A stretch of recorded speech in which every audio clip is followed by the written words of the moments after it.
YouTube.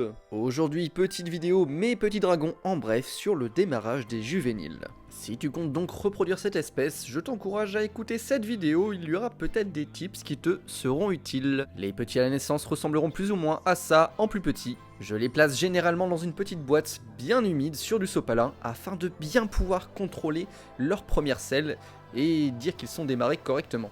C'est une période sensible qui va durer environ 2 à 3 semaines, puis je les place dans des terrariums avec de la terre, car c'est une espèce qui aime s'enfouir. Pour le substrat, ne te prends pas la tête, personnellement j'utilise des briques de fibres de coco ou de copeaux de coco, et ça fonctionne très bien depuis des années. L'aération étant très importante, je t'encourage à les placer en terrarium dès la naissance. Il faut toujours avoir au minimum 70% d'hygrométrie dans le terrarium, sinon tes petits peuvent souffrir de graves déshydratations, et ça peut même leur être fatal, alors fais très attention à ça. Ils toléreront moins bien les températures en dessous de 20 degrés que les adultes, alors moi ce que je fais c'est que je les chauffe un tout petit peu en hiver. Je thermostate tout mon système, et arrivé aux alentours de 24-25 degrés, mon petit se porte à merveille.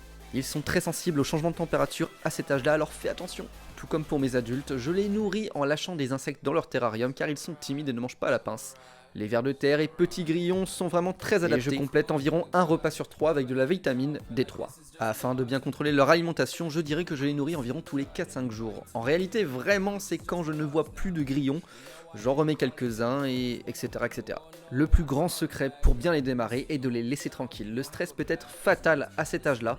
Il te faut une hygrométrie vraiment très stable, c'est hyper important. De toute façon, tu le verras tout de suite si ton petit est déshydraté. Il aura la peau un peu fripée et il sera vraiment amorphe. Ma meilleure pote, c'est la sphaigne, pour être sûr qu'il ait toujours un coin bien humide dans mon terrarium. Ça t'aidera à lutter quelques heures contre un problème d'hygrométrie.